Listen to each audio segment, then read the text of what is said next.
On today's Locked On Giants podcast, we're looking at each position group on the New York Giants, starting with the quarterbacks. What personnel do they have? What are the question marks?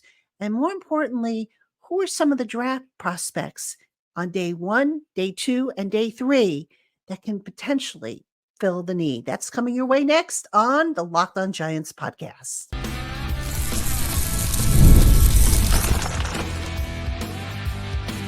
You are Locked On Giants, your daily New York Giants podcast. Part of the Locked On Podcast Network, your team every day. This episode of the Locked On Giants podcast is brought to you by LinkedIn Jobs. LinkedIn Jobs helps you find the qualified candidates you want to talk to faster. Post your job for free at linkedin.com/LockedOnNFL. That's linkedin.com/LockedOnNFL to post your job for free. Terms and conditions apply. Hello, New York Giant fans, and welcome to another edition of the Locked On Giants podcast, part of the Locked On Podcast family, your team every day.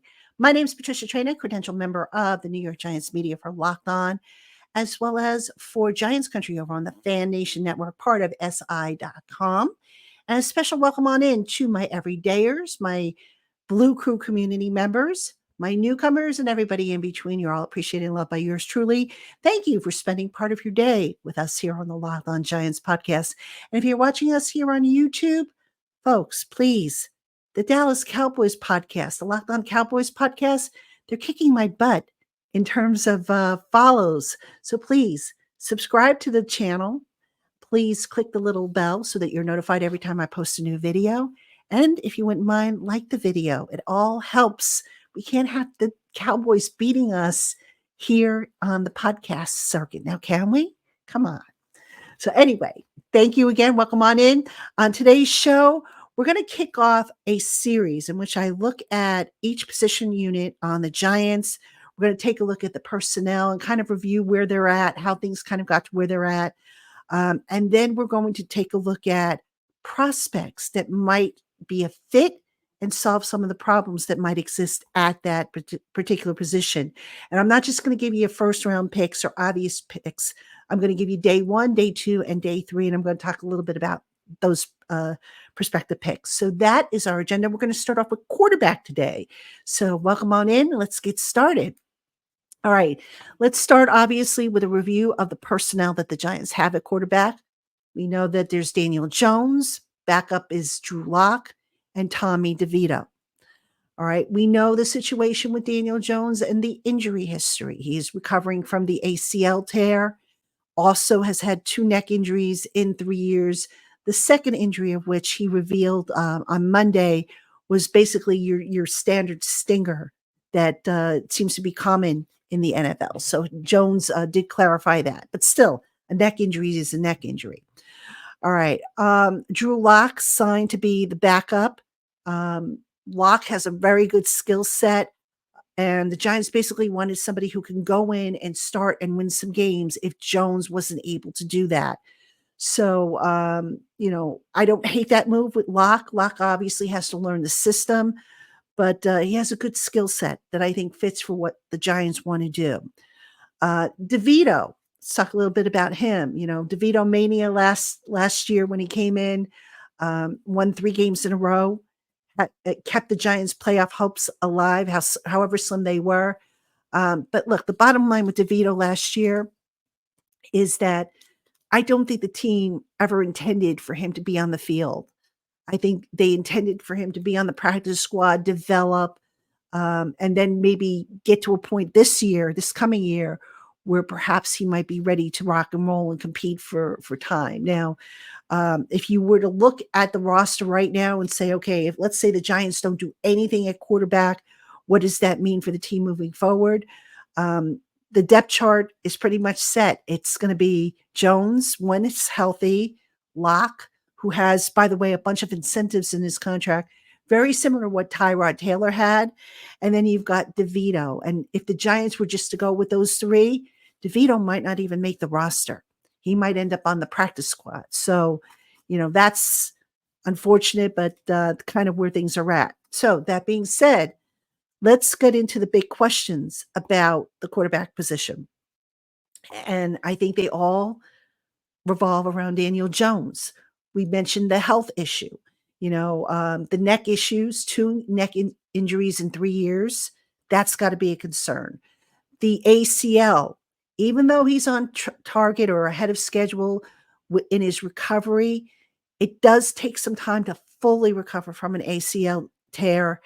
And you got to ask yourself, will the Giants be able to do what they want to do on offense if Daniel Jones is still not 100%? Will he get cleared if he's like 90%? Or will that ACL, be a factor to where now his mobility and his quickness and elusiveness, will that be compromised to where now maybe the team feels that they can't call design runs or have him take off on the RPOs as much as, he did in the past? So these are all legitimate questions. Another legitimate question regarding Daniel Jones.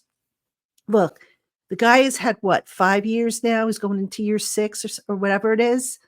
We're still asking what he is. All right. Now, people have said, well, he's never had a good offensive line. He hasn't had a number one receiver. He hasn't had a consistency in coaching. I get all that. And it stinks for him. It's unfortunate for him. But at what point do we stop putting the blame on other circumstances and saying, okay, why hasn't he been able to rise above all these challenges? You can sit there and you can say every excuse under the sun for Daniel Jones, but the reality is that it's never going to be perfect in the NFL for a quarterback. Something's going to go wrong. All right. Your offensive line might miss a block. They might have a bad game.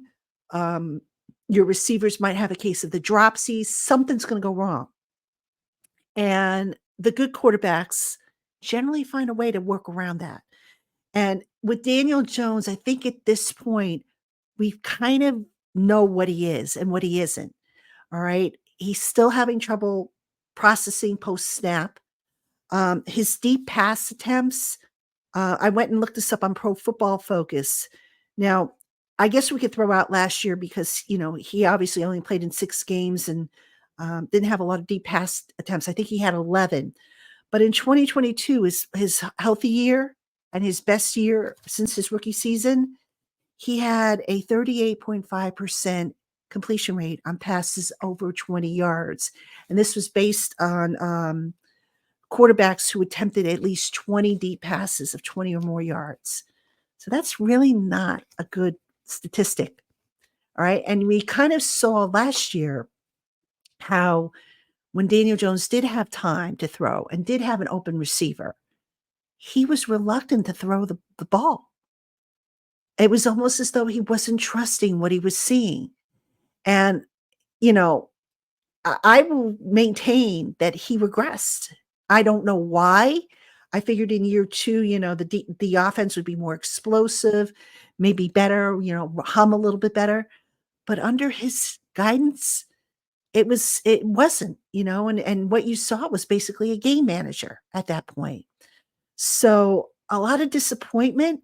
And all right, look, I know the injuries and all that stuff.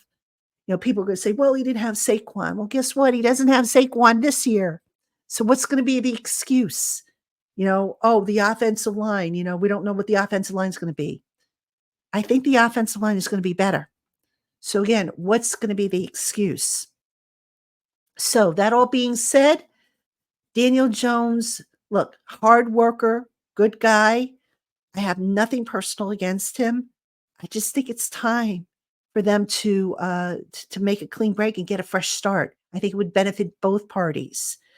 Now, you're probably sitting there and you're saying, well, okay, why did the Giants even bother to sign him to the contract if, there were these doubts? I'll actually go into that a little bit coming up right after this.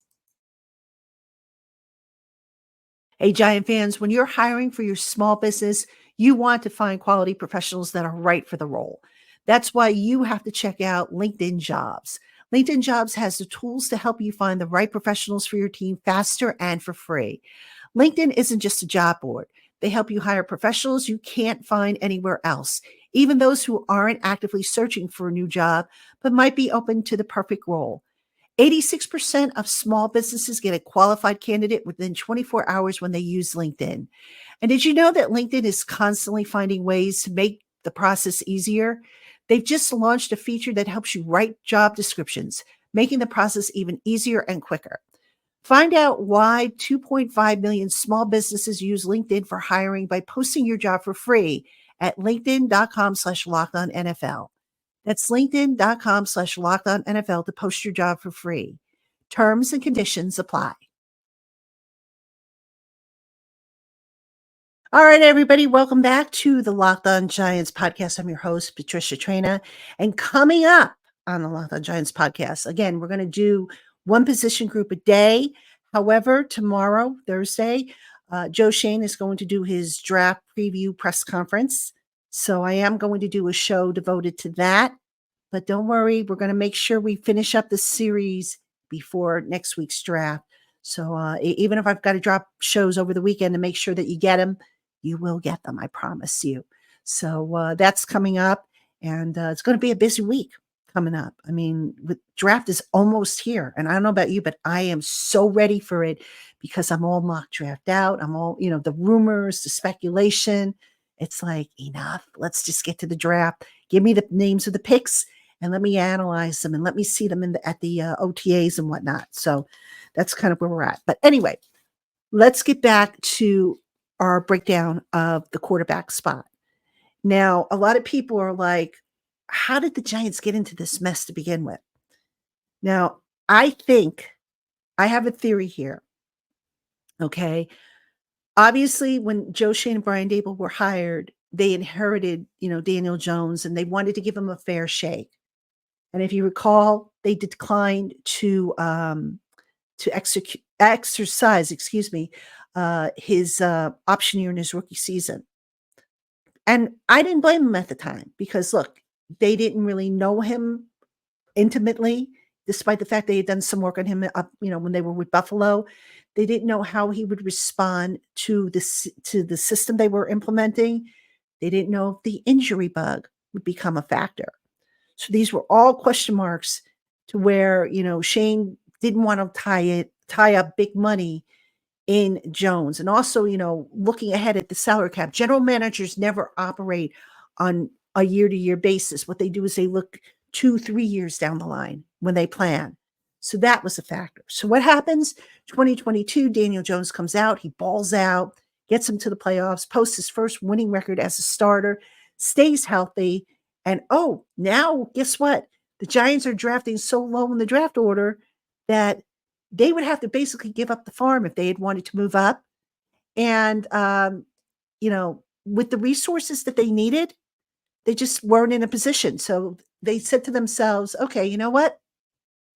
We could go and sign a veteran quarterback and let Daniel Jones walk and sign Saquon Barkley. But in weighing all the options, they went with the lesser of the evils, which was to continue building with Jones as the helm of the offense. Turned out maybe not to be the right decision, but you can kind of see why they did it. Now, what I have often said, and I'll say it again here, the way the Giants constructed Daniel Jones's contract to have an out after the second year, that just so happens to coincide with the fact that this is the deepest quarterback class in recent history. You think that was by accident, having that out clause after 2 years during a year where the quarterback talent is deep? It's not, folks. I'm telling you right now, because remember, GMs are always looking 2-3 years down the line. You can't just plan your roster for that year. You have to take into consideration, okay, what's the talent pool going to look like in 2025 at this position? And I firmly believe that the Giants, when they put that contract together, said, okay, you know what? Let's hope for the best. If Daniel Jones works out and continues to stay healthy and continues to ball out, we don't have to worry about quarterback because we've got him locked up for 4 years and we'll just keep on going our merry way. But I think they had some doubts about it, quite honestly. And I think that's why they put the escape hatch in there. Because look, if that's Patrick Mahomes or Joe Burrow or any other, upper echelon quarterback of Josh Allen, I guarantee you that escape hatch isn't in there. So those were some telling signs as to what the Giants potentially thought about the quarterback position. So what happened? Obviously, unfortunately, Daniel got hurt. Now there's some question marks. Is he going to be okay? What's going to happen?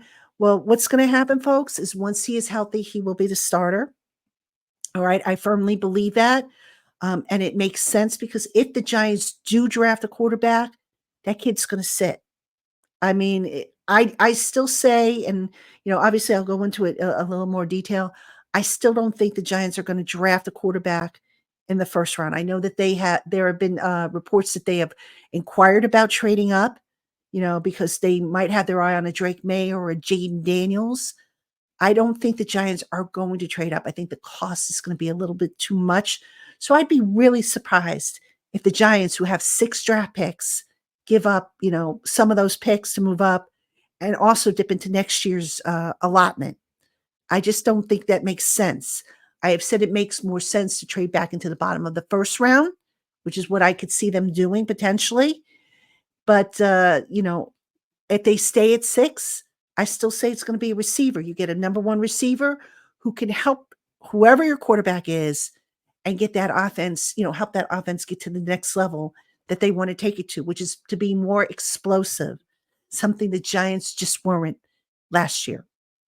Okay, so that all being said, who are we looking at potential prospects for the Giants, quarterbacks that can be had on day 1 and day 2 and day 3.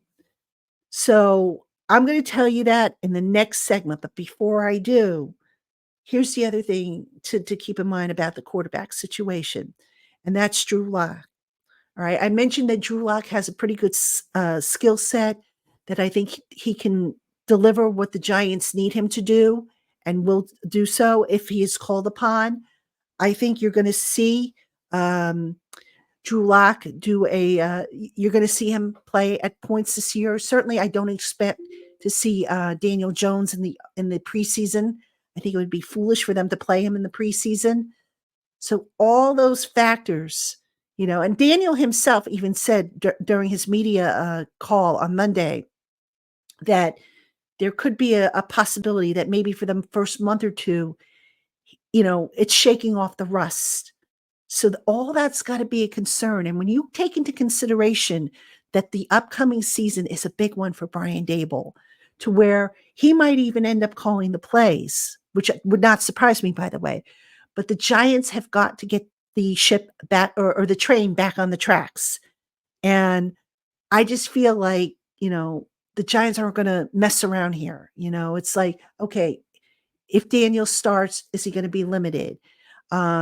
Is Brian Daboll going to take over calling the plays? Maybe Brian Daboll can get a little bit more out of Daniel than Mike Kafka did. So these are all questions that are going to be answered. So the biggest question, though, is what prospects might the Giants look at the draft? Stick around, and I'll tell you my 3 for day 1, day 2, day 3 right after this. Hey, Giant fans, we've all been there, either as a player or a fan. It's halftime and the scoreboard is not looking good. You're feeling low and you're not sure if you or your team can pull out a win. That's when you dig deep. Lift your head up and say to yourself, time to get back in the game, pull off some bank heists, and take as much of my friends' money as I possibly can. That's right. The smash hit mobile game Monopoly Go lets you compete with your friends to get the most riches and the biggest empire. It's the Monopoly that you love, but on your phone, played anytime with tons of new twists, including leaderboards to compare your progress to your buddies. There's so much to do. You can play on countless dynamic Monopoly boards. You can make your friends bankrupt by smashing their landmarks with a wrecking ball, and even charge other players rent for your iconic properties. You can even work with your friends to crack open community chests and in tournaments to get extra rewards and to climb the leaderboard. So get back out there, put your game face on, and download Monopoly Go, now free on the App Store or on Google Play. All right, everybody, welcome back to the Locked On Giants podcast. I am your host, Patricia Traina, and now I am going to give you 3 quarterbacks day 1 prospect, a day 2 prospect, and a day 3 prospect. These are just my guesses, okay? Guys that I think might be fits, might be considerations. Doesn't mean that the Giants agree. We all know that the Giants see their needs and evaluate their talent differently than those of us on the outside. So, without any further ado, let's get into it. All right, day 1 prospect. If the Giants stay at 6 or look to move up, I think Jaden Daniels is a guy that they really like. I know that, a lot of has been talked about Drake May. I look at Drake May and I almost see like a Daniel Jones 2.0, but maybe slightly better, slightly improved, and without the injury history. But I just think in terms of if you're looking for a quarterback to really take your offense to the next level, to get it more explosive, which I know is an objective, Jaden Daniels is a guy that I think, would be a fit for the Giants in the first round. Now, that doesn't mean I think that they get him. I think personally he will be off the board no later than the 3rd pick, which I believe belongs to New England. So you figure Caleb Williams will go to Chicago. Jaden Daniels could end up going to Washington. And then Drake May could potentially go to New England. So I could see 3 quarterbacks coming off the board right off the bat. Jaden Daniels probably won't fall, but if he does, then if I'm the Giants, that's the guy I would pick. And if they can move up to get him, that's the guy I would pick on day 1. All right. What about day 2? Now, this is a guy that initially, I'm not going to lie, I wasn't I was lukewarm to him, but I think he could be there. It's possible that, he might go at the end of the first round, that they might need to trade up if they want him. And I know people are going to say I'm crazy for saying this, but I'm starting to really like Michael Penix Jr. of Washington. Now, I know some people are like, well, what about the injury history? Well, he's gotten a clean bill of health, whereas Daniel Jones, I don't think we can say has really gotten a clean bill of health in recent years. Then there's the other question. Well, Michael Penix Jr. is a lefty. So that means, what are they going to do? They're going to have Evan Neal protect his blind side, or are they going to flip sides and move Andrew Thomas over there? I don't know that they have to flip sides, to be honest with you, because NFL defenses nowadays, they will line up their best pass rushers up based on matchups more so than putting them on one side exclusively. You'll see guys flip-flop. So I'm not so sure that would be an argument that I would use against Penix. It's got a great arm. The mobility, obviously, and I know he's had the injury history, but he's gotten a clean bill of health. So I would not hate that pick if the Giants make that pick. Now, a day 3 pick, I'm going to actually give you 2 names here that are intriguing. Michael Pratt of Tulane is one. Might be a good like 2nd to 3rd round type selection. Spencer Rattler of South Carolina is the other one. He's a guy that can go either way. He's somewhat polarizing. I get it, but wasn't it just like a year ago before he decided to transfer and stay in school and whatnot, that we were talking about Spencer Rattler as possibly being like a day 1 type of quarterback selection? So that's a guy that I would not hate if they got him. I mean, because again, the quarterback is going to sit in all likelihood for a year behind Jones and Drew Lock. And I keep saying, trade back into the bottom of the first round, because obviously that means you can now get him on the first round contract, which means you can get him for a 5th year if you want to. Now, one more guy I'm going to mention who I think would make a really good development pick, maybe a guy who you can have at the top of the day 3 is Joe Milton of Tennessee. He's very raw, but a guy that I think they can develop, has good vision, and I think he would fit what the Giants ultimately want to do with this offense. So, the beauty of this quarterback class is that there is something for everybody. The top guys will probably be off the board before the Giants go on the clock at 6, assuming they stay at 6, which is why I think get the receiver first and then worry about the quarterback on day 2. But Joe Shane, of course, will have to make that decision. And I don't envy him because I'm sure it's going to be a tough one for them to make. So, that being said, those are my picks for the Giants, guys that I think will fit in. Agree, disagree? I'm sure you'll let me know. Just drop a comment below and let me know what you think. All right, that's going to do it for us here on the Locked On Giants podcast. As always, thank you for tuning in, making us your first listen of the day, or if you watch on YouTube, your first watch of the day, or if you're just spending a few minutes with us, thank you all the same. I'm going to see you tomorrow, Giant fans, with a recap from Joe Shane's presser. That's going to come out as soon as I get back to my home studio. I will get that out to you. So hope you'll tune in and watch that. Have a great one, Giant fans.